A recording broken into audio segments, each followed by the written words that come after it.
Bom dia, meus queridos. Quarta-feira, dia da série do Pentateuco, estamos falando do livro Deuteronômio e hoje nós vamos falar do capítulo 14, que vai versar sobre a santidade.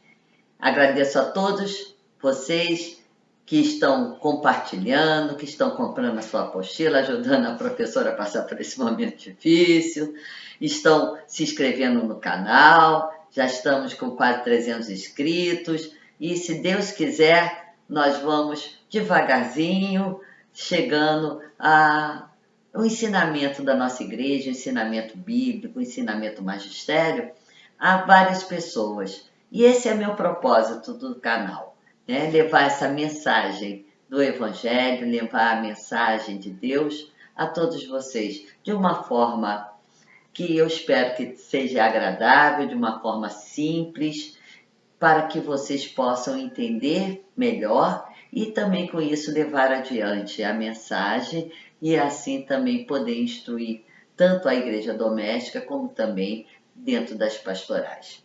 Vamos falar da santidade. À primeira vista, esse material desse capítulo 14 do livro Deuteronômio parece ter um pouco a ver com a santidade, porque na perspectiva israelita, a santidade é consequência da singularidade divina. Israel deve ser santo, isto é, único, como Deus é santo. Então Israel é a nação que Deus escolheu para ser santa e com isso ser exemplo de santidade aos outros povos que estão ao redor. Aí nós vemos que há várias proibições, a observância de ritos fúnebres, né, que eram praticados pelas religiões cananeias que estavam ali ao entorno de Israel. Esses ritos vão ser associados ao culto de Deus que morre e ressuscita, refletindo assim o ciclo agrícola da fertilidade. Os deuses cananeus estão muito ligados à fertilidade, ao ciclo da natureza, de você plantar, de você colher.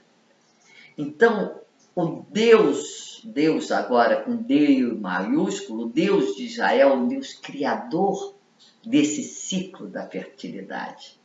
Então, superior aos deuses cananeus. O resto da unidade dessa perícope, dos versículos 3 até o versículo 21, tratam das leis alimentares, à medida que foram criadas e desenvolvidas dentro do judaísmo antigo. Essas leis alimentares vão ficar enraizadas na identidade religiosa judaica.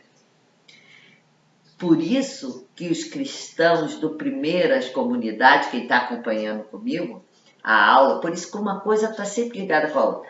A aula de Paulo, que a gente está falando, Paulo vai ter que modificar isso, porque a palavra está sendo universalizada, não está mais ligada a um determinado povo, e sim está falando de uma forma universal para todos. Basta querer acreditar e crer. Então, e no livro de Atos, né, que a gente vê capítulo 15, das cartas Colossenses, então ele vai falar da possibilidade da religião não ter mais esses hábitos alimentares que estão muito enraizados na cultura judaica. Proíbe que se cozinhe cabrito no leite da própria mãe, né?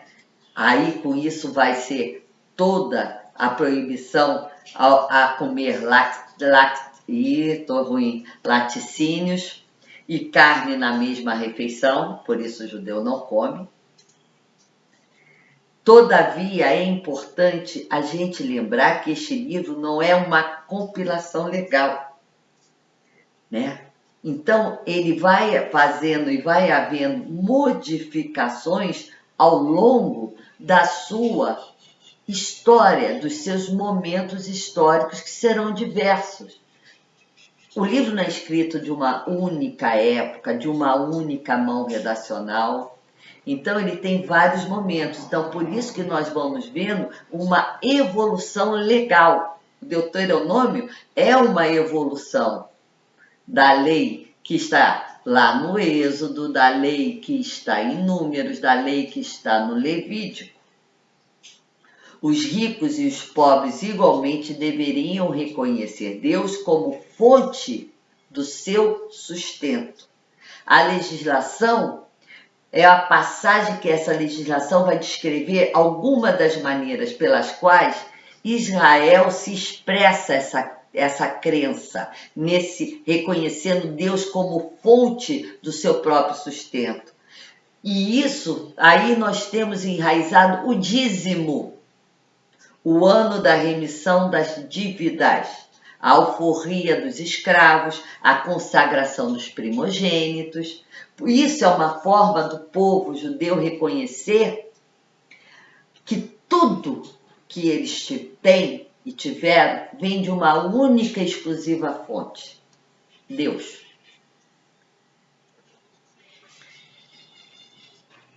O dízimo, vamos entender um pouquinho, era uma oferenda de uma parte da produção agrícola originalmente destinada ao sustento do santuário e dos sacerdotes, dos levitas que compõem esse santuário. É a mesma teologia até hoje. É um ensinamento. Obviamente, eu não vivo, né, numa comunidade rural, eu vivo numa comunidade urbana, no qual eu trabalho. Então, é lícito que eu dê o dízimo para a construção teológica é a mesma, o sustento do santuário. Hoje, qual é o santuário? A minha paróquia. Então, ser dizimista é lícito. Está desde o Antigo Testamento.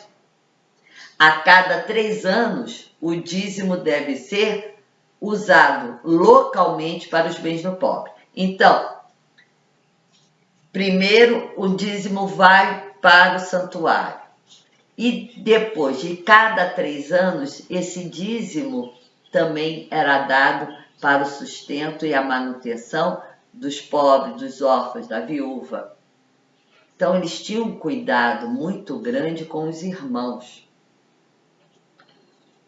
Uma forma de saldar a dívida é pelo trabalho dos devedores. O serviço do escravo que vai trabalhar para saldar uma dívida. Esse trabalho tem que ter limite.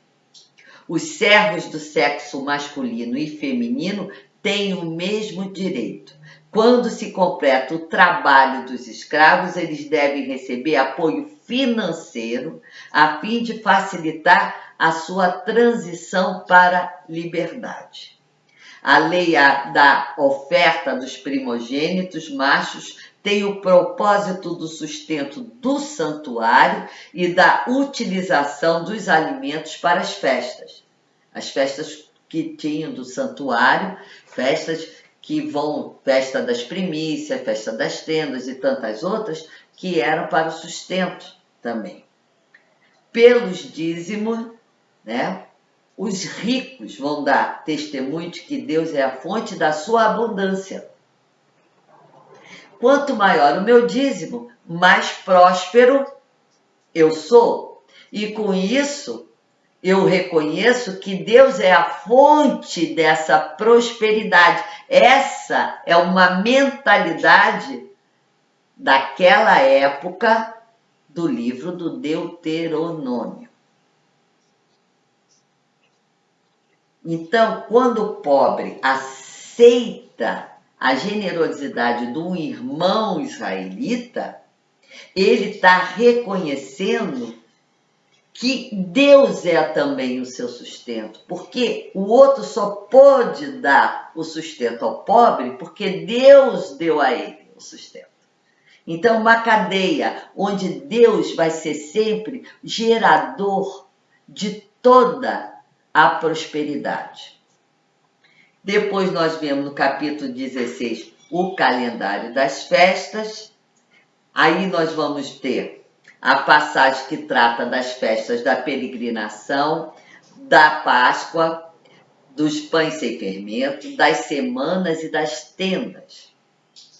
A marca distinta do Deuteronômio está nas transformações delas em ocasiões de peregrinação ao santuário central, que vai ser o único lugar do culto. Porque antes de ter a centralidade do culto, essas festas eram feitas em vários outros santuários que existiam, Betel, Gilgal, Dan. Então, agora a centralidade das festas vão estar em Jerusalém, no lugar do culto, a centralidade do culto em Jerusalém. A festa dos pães sem fermento está associada à saída do Egito na tradição israelita. O Deuteronômio vai manter essa ligação, mas não vai desenvolver de maneira significativa, somente para informar, porque isso já tinha sido muito bem desenvolvido em Êxodo. Então agora ele só vai dar ênfase à centralidade do culto que é em Jerusalém.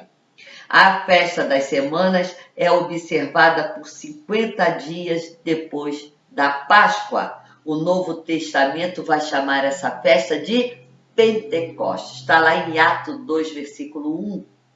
Na tradição rabínica, tornou-se associada à lei dada a Moisés no Sinai. Mas aqui não é feita nenhuma associação desse tipo. A festa das tendas é uma festa agrícola. A tradição rabínica vai usá-la para comemorar a época que Israel permaneceu, os 40 anos que Israel permanece no deserto, quando o povo vivia ainda em tendas. E na próxima aula nós vamos falar do capítulo 17. Vamos falar do rei, da instituição da monarquia. Espero todos vocês na próxima semana no canal, que nós tenhamos uma semana maravilhosa, uma semana com muita saúde, uma semana com muita paz, muita esperança. A vacina está aí, vamos nos vacinar, vamos dar a Deus toda a nossa alegria por termos essa conquista. Vamos orar, mas também vamos lá nos vacinar. Né? Nós temos que nos vacinar, nós temos também que fazer a nossa parte, porque Deus já fez a dele, com certeza. Obrigado a todos vocês e até sexta-feira com a série de História das Religiões. Obrigada.